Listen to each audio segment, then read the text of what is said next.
Las bases del desarrollo de un país están firmemente fundadas en su sistema educativo. Sin embargo, en Honduras, históricamente la educación no ha sido relevante para la clase gobernante. Con un presupuesto que ha disminuido porcentualmente durante la última década, es difícil hablar de la educación pública en Honduras sin referirnos a su situación de crisis permanente. La participación del gasto en educación del gobierno central era del 32.9% del total del presupuesto general de la República en el 2010. Y en el presupuesto aprobado del 2019 bajó a 19.9%. Estas reducciones se reflejaron con congelamiento de los salarios de los docentes. Ninguno recibió aumento de salarios entre el 2010 y 2016. Hasta 2017 y 2018 consiguieron un pequeño incremento. Además, la falta de inversión en infraestructura escolar era notable a nivel nacional.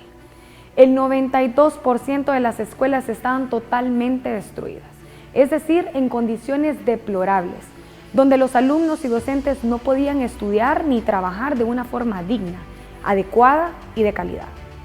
Por dar un ejemplo, para infraestructura escolar nos dejaron 438.000 lempiras, ni siquiera medio millón. Y de los 17.700 planteles escolares necesitamos reconstruir unos 12.000. Es decir, que casi el 80 y pico % de la infraestructura escolar está dañada.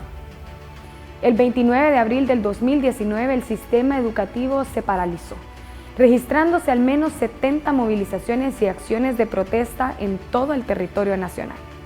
Por otra parte, en el Congreso Nacional, donde gobernaba la dictadura, habían emitido varios decretos ejecutivos que amenazan los derechos y conquistas laborales de los maestros de educación prebásica, básica y media.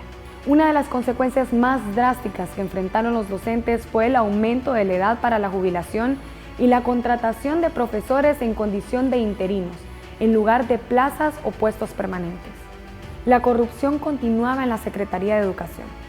Por años, los contratos irregulares y nombramientos ilegales gobernaban.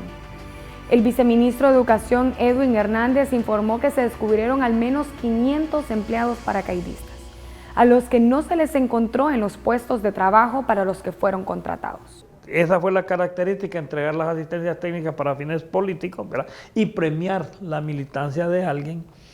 Y por el otro lado, también las órdenes que se dieron a través de las direcciones departamentales de educación, en esos espacios no se le daba el lugar de trabajo a los que se merecían, a los preparados, a los que por ley y por respeto ya sea tanto al estatuto del docente como la ley fundamental, se les tenía que entregar. Se hizo la entrega por meritocracia política nada más. Hubo un concurso en el 2019 que fue elaborado con el fin de desprestigiar la carrera docente. Ellos reprobaron, porque fueron ellos, reprobaron a más del 72% de los compañeros que concursaron para una plaza. Habían aplazado más, pero como el maestro tiene derecho a revisión, en esas revisiones, sorprendentemente, pasaron compañeros que estaban reprobados a los primeros lugares, porque aprovecharon la revisión para aumentarle la nota. ¿Y por qué ponerlos a los primeros lugares? Porque la ley dice que en función del lugar que ocupe el docente en el concurso, en esa medida va a tener derecho a la plaza. Además, el secretario de Educación, Daniel Esponda, agregó que los presuntos empleados paracaidistas no tenían asignado ni escritorio, ni computadora o equipo de trabajo, detallando que muchos devengaban sueldos exorbitantes para el trabajo que no realizaban, hasta el punto de ganar más del sueldo normal de un ministro de Estado. Es que no dejaron absolutamente nada. Es más, de muchísimos, aquí viene gente que dice que la nombraron, que trae un acuerdo, nunca la cargaron en el sistema, no hay expediente, entonces nosotros no podemos, oficialmente no es trabajador nuestro, nunca le pagaron. Es como que les hicieron un acuerdo el 26 de enero a las 11 de la noche, se lo firmaron, se los entregaron, pero en realidad nunca les pagaron, no hay archivo, no hay expediente, no hay nada. Bueno, aquí habían funcionarios sobre todo los que ejecutaban en las unidades de los financiamientos del Banco Mundial y de algunas otras, que el salario era superior al salario que yo devengo. La oscuridad y desolación dominaban el sistema educativo.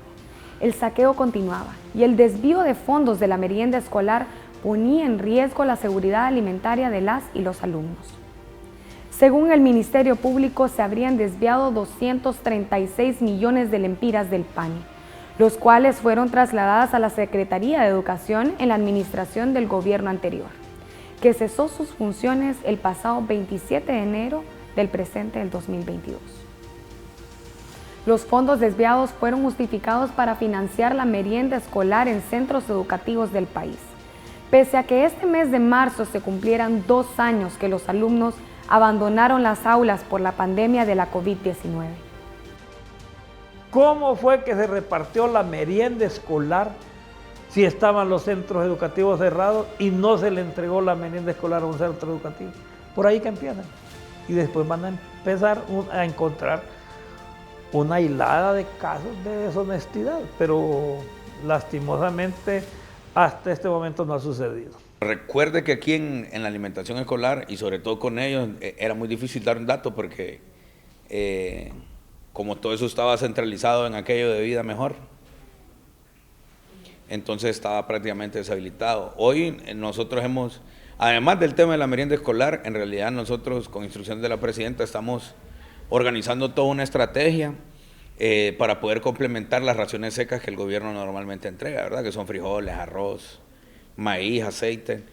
Nosotros estamos construyendo una red nacional de escuelas agrícolas, tuvimos un encuentro nacional de escuelas agrícolas, una cosa nunca había pasado en el país. Tenemos 6 escuelas agrícolas y nunca se habían encontrado en el mismo espacio profesores y estudiantes de esas escuelas para compartir experiencias y ver los productos que están produciendo. Y la semana pasada tuvimos el primer encuentro nacional de escuelas agrícolas de Honduras. Y esta red tiene varios objetivos. Uno de ellos es la transferencia genética, es decir, poder mejorar las razas en las diferentes especies que tienen, tanto en las menores como en las mayores, sobre todo en el tema de la ganadería y la genética vegetal. Eso debe ir al segundo anillo de la red, que es todos los colegios que tienen ciclo básico técnico en agropecuaria. Lo mismo, transferencia genética, tanto animal y vegetal. Pero el gran objetivo es que en todas las escuelas de Honduras tengamos huertos escolares productivos para que los niños produzcan frutas y verduras, puedan tener algunas especies de animales menores como gallinas, codornices, conejos, para agregar huevos, carne y leche a la alimentación escolar. Los pagos de organismos internacionales para consultorías era otro gasto innecesario que no aportaba a la educación, generando un derroche del dinero que pudo aprovecharse para fomentar la enseñanza para el desarrollo de nuestra región. Aquí se dedicó a hacer consultorías que no tenían pertinencia, solo para favorecer a alguien o a saber qué tipo de mecanismos habían. Aquí se hacen compras y licitaciones de libros cuando nosotros tenemos a la Empresa Nacional de Artes Gráficas que no puede producir los libros. Se contrataban técnicos para tropicalizar libros. Nosotros aquí tenemos técnicos, nosotros vamos a producir libros. En realidad, casi aquí en todo se han encontrado irregularidades que hemos venido resolviendo. Por otro lado, la tasa de analfabetismo aumentó notablemente en la población hondureña. Los resultados del Instituto Nacional de la Encuesta Permanente de Honduras de Propósitos Múltiples refleja que de octubre del 2021, el 12% para las personas de 15 años y más no saben leer ni escribir. La tasa de analfabetismo hasta la fecha llega hasta el 17%, reflejando que en los 12 años de dictadura el propósito era mantener a un pueblo sometido en la ignorancia para mantener a una cúpula de corruptos en el poder. Los gobiernos de la dictadura no atendieron el problema del analfabetismo. El presidente Zelaya les dejó un porcentaje nacional de menos del 6%. Y en los 12 años de dictadura, las regiones que menos porcentaje de analfabetismo tienen 12 y las que más llegan hasta el 18, 17%. La semana pasada firmamos un convenio con el viceministro de Educación de Cuba, el doctor Eugenio, y ya están 2 asesores cubanos aquí en el país. El 21 de noviembre vienen 15 asesores más, que van a ser los encargados de ayudarnos con la estrategia y al cierre del gobierno de la presidenta Xiomara Castro. Si no nos dan golpe de Estado, tenemos que declarar el país libre de analfabetismo. Otras de las dificultades que encontraron las autoridades educativas es la enseñanza unidocente y bidocente, es decir, centros educativos que operan con 1 o 2 maestros a cargo de los 6 grados de la educación básica. Este modelo es obsoleto e ineficaz para el crecimiento académico en los niños. Para atacar la unidocencia y la bidocencia solicitamos en el presupuesto nacional de la República del 2023 la aprobación de presupuestos para crear 1.500 plazas. No solo vamos a atacar la unidocencia, vamos a atacar la bidocencia también. Entonces, porque ese es el verdadero objetivo. En Honduras no debe de haber educación, debe de haber educación con calidad y con calidez. O sea, no es el simple hecho de que haya educación, es que haya educación para que estos niños, estas niñas, los hipotes, las hipotas, construyan en su memoria verdaderos planteamientos que le ayuden a entender la realidad del país. Por eso estamos hablando de la refundación educativa, ¿verdad? Porque ahora nosotros queremos hondureños y hondureñas con altos conocimientos, altas capacidades, altos entendimientos, capacidad de razonar, para que no vuelvan a ser sorprendidos por las derechas, por la simple compra de sus conciencias. No fue solamente la pandemia por la COVID-19 la que afectó a la sociedad estudiantil de Honduras, sino también la pandemia de corruptos, que engañaron a padres y madres de familia prometiendo una educación de calidad. Los testimonios de los maestros en diferentes ciudades hondureñas reflejan el miedo en que ejercen sus funciones. Prefieren hablar bajo condiciones de anonimato. No son pocos los que han sufrido consecuencias violentas. Otros han tenido que dejar su labor y son varios los que han emigrado. A lo anterior deben sumarse los problemas estructurales que ya existían antes de la pandemia y las tormentas, como la corrupción, inseguridad en los centros, infraestructura y la terrible situación presupuestaria en que se encuentra el sector educativo. Y es que mientras este cóctel de problemas se mantiene en el tiempo, como los verdugos de la educación, otros males se van añadiendo a las demandas de un sistema casi colapsado y que teóricamente conforman parte de las prioridades para atender de los gobiernos. Sin embargo, la realidad que afrontan más de 24,000 centros escolares solo confirma que las promesas siguen siendo una agenda sin cumplirse en un país con más de 700,000 educandos desertores. Es importante recordar el pasado para no cometer los mismos errores en el futuro. Es necesario reconocer esta violación en los derechos fundamentales de las y los niños de Honduras. Cabe mencionar que 472,675 jóvenes entre 14 y 17 años no estudian ni trabajan y son candidatos al exilio, buscando un futuro prometedor en otro país.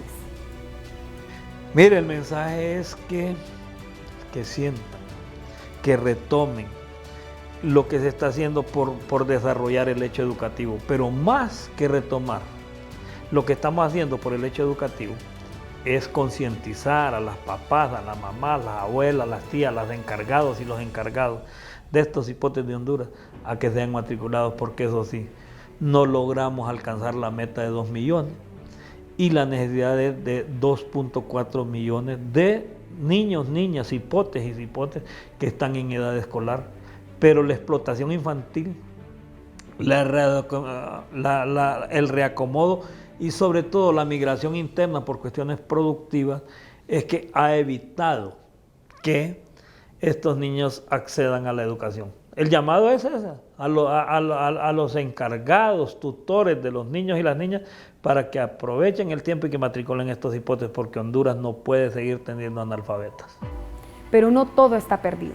La nueva administración que dirige nuestra presidenta Xiomara Castro tiene una visión para erradicar las irregularidades en el sistema educativo, activando más de 6 proyectos definidos, como las escuelas agrupadas para la reducción de la uni y bidocencia, el desarrollo de la Escuela de Artes y Deportes, prevención de la violencia para rescatar a los jóvenes de la delincuencia, la reapertura de las escuelas públicas en unidad bilingüe, la Red Nacional de Escuelas Agrícolas y el desarrollo de una plataforma tecnológica para tener un módulo pedagógico donde los padres de familia, docentes y alumnos puedan interactuar para verificar tareas, evaluaciones y asimismo en el plan administrativo verificar la asistencia de las y los niños.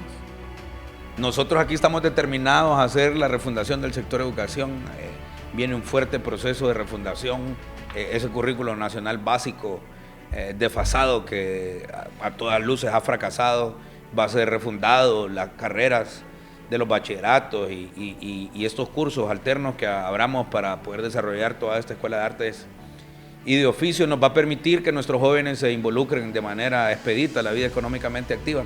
Decirle a nuestros muchachos, a nuestras muchachas, a nuestros niños y a nuestras niñas que estamos trabajando arduamente para que el sistema educativo se convierta en la esperanza de los hondureños y estamos determinados a hacer de la educación del país la estrategia del crecimiento económico y del desarrollo humano de la nación. La educación en Honduras debe ser una prioridad para todos. Nuestros jóvenes lo merecen. No podemos dejar que los errores del pasado se sigan repitiendo. Debemos unirnos y hacer frente a la terrible herencia de la dictadura.